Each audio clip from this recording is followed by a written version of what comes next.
YouTube family, what is going on? Thank you for joining me. I am Deborah. This is Purusha Intuitive, and we are doing our weekly astrology. So this is going to be for the 9th of May to the 14th. I know this is coming out a little bit later than I anticipated, but I just scrapped my videos from yesterday and just thought I would start fresh today, and so here we are, right? So let's talk about what's going on. We're in Taurus season. Happy birthday to anybody who's celebrating this week. I hope you're having just a fabulous month, with the sun in your zodiac sign. It's such a favorable time. So lots of love and blessings to you and your celebrations. So we're in Taurus season, like I said, and we begin the week a little bit more grounded.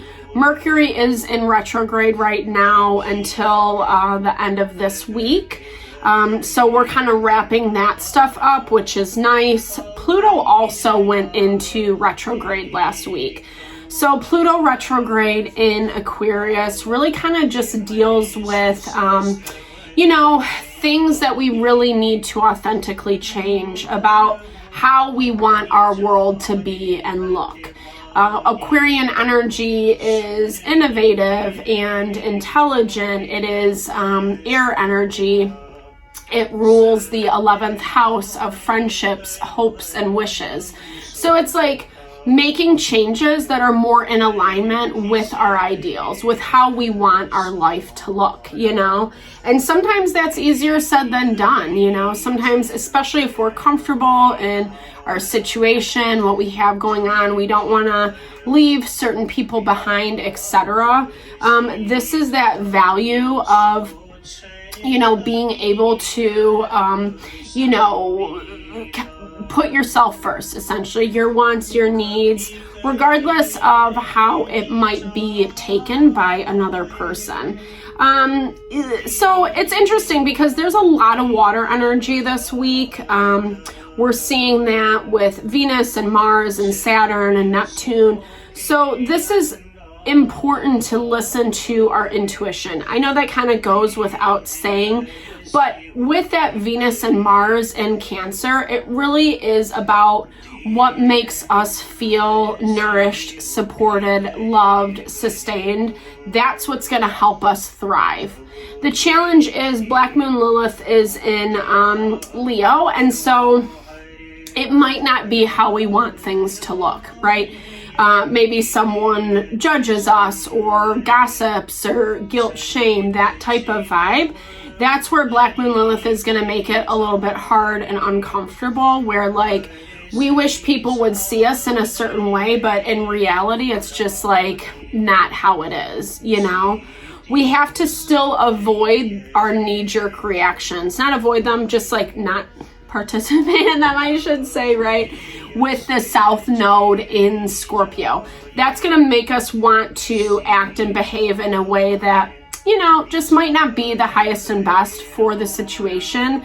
We all do the best that we can, no shade. It's not about perfection.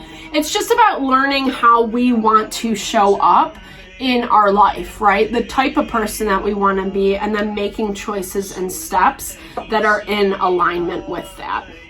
And it is work right now. There is a lot of water energy. Like I said, Saturn is in Pisces, and that in and of itself can be very trying because Saturn's going to be teaching us our lessons about our emotions, our feelings, our intuition, maybe the places that we aren't seeing things correctly, that we're letting our emotions get the best of us, etc., that we're remaining in that kind of fear, illusionary state. Illusionary? I think that's right? I don't know. Let me know. But there's a lot of healing. What I love is it's still supported by the universe in terms of healing, right? The more we heal ourselves, the more we're going to see that, kind of that abundance come through. And I feel like the other thing that's working for us, the sun being conjunct to Uranus, is it's like we're kind of in a place where it's like annoying enough where we're ready to make these decisions. Things have been moving in this way for so long, and I feel like our desire for our fortune is far outweighing the need to like stay complacent for the most part, right? I mean, there's obviously a lot of fear around how things are gonna look, wanting it to look, wanting it to be seen, in a certain way, etc. But I feel like we are rising above with that intuitive component. It's a Scorpio signature beginning out the week again, so that water energy is really working for us. Scorpio energy is connecting us to what we desire. Neptune gives us the ability to tune into what that is, and Venus and Jupiter bring us our abundance, which is like really quite awesome, so as the week moves on, like I said, there is still some tense components. Mercury kind of takes over, and we really want to make sure that we're not communicating out of stubbornness or, out of our emotions. Like, yes, be authentic, be honest, be vulnerable. But there's also this element that if we're not mindful, it can get a little bit murky, especially with Mercury being contraparallel to Saturn. It just is more about tension and resistance, like wanting, again, that value of wanting things to work out, but wanting it to work out how you want it to work out versus like what's highest and best for everyone in the situation. The moon is in opposition to Black Moon Lilith, also contraparallel. So be really conscious of that. It's gonna, there's the downside of water energy is we can let it rule us, right? When we let our emotions, our feelings kind of take over our better judgment, etc. And then we end up,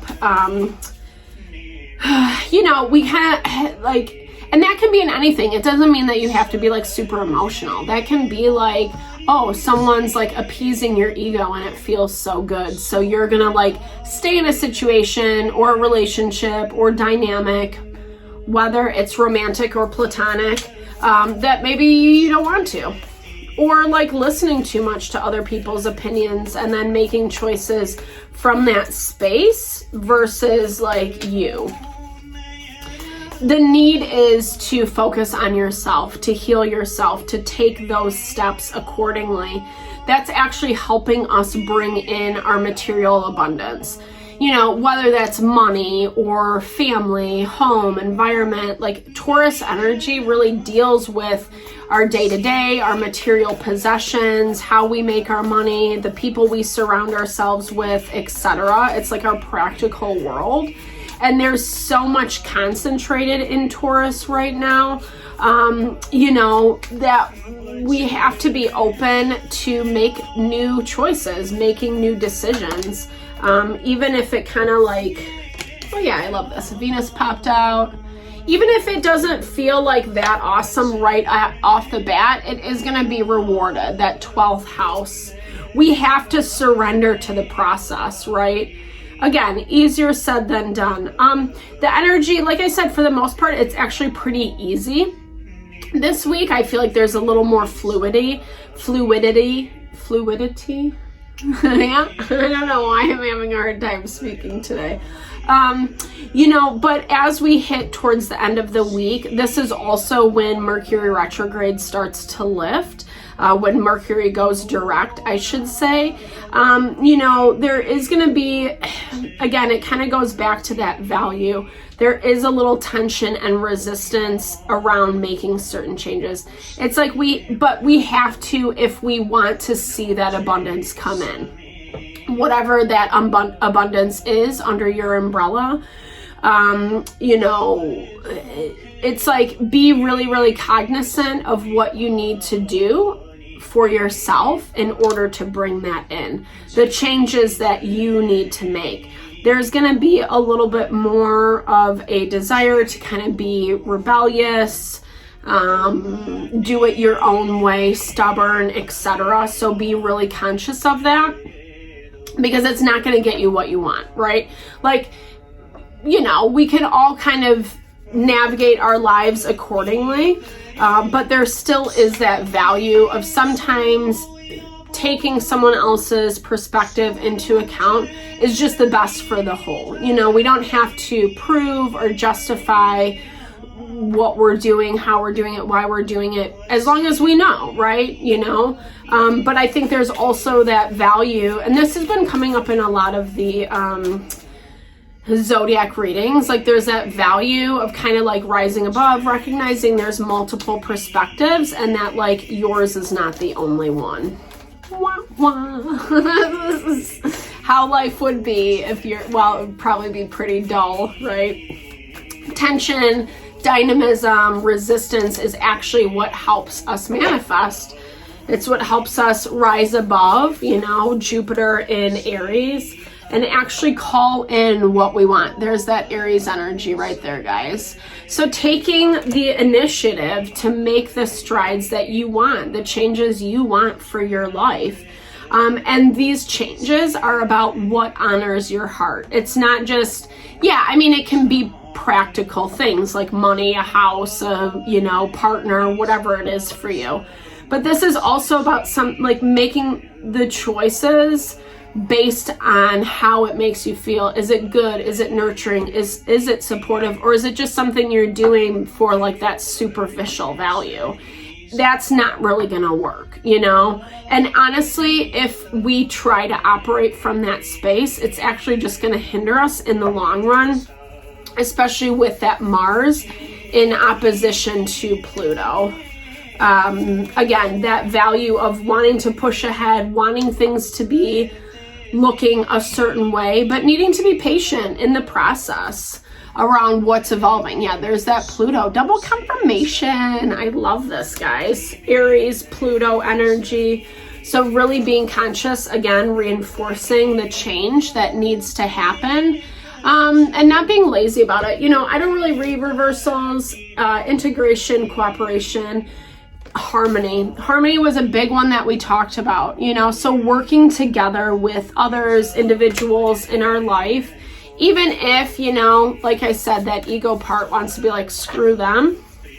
If they're not a good vibe, then obviously don't. If it's not a fit, then obviously don't.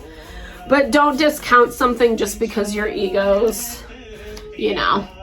Yeah, it's bringing clarity, bringing understanding into a situation. The more aware we are, right, the more we let that light shine, the more we actually act in alignment with who we are, meaning making choices that, like, just being ourselves, right, authentically ourselves, that vibes, and not being afraid if someone takes it personally, or, you know, either shutting ourselves off or bulldozing people over. You know, wherever you fall on that spectrum, it's about being aware of who we are, how we operate, and what we need in life. And that's what is going to bring in the changes, the harmony, the beauty.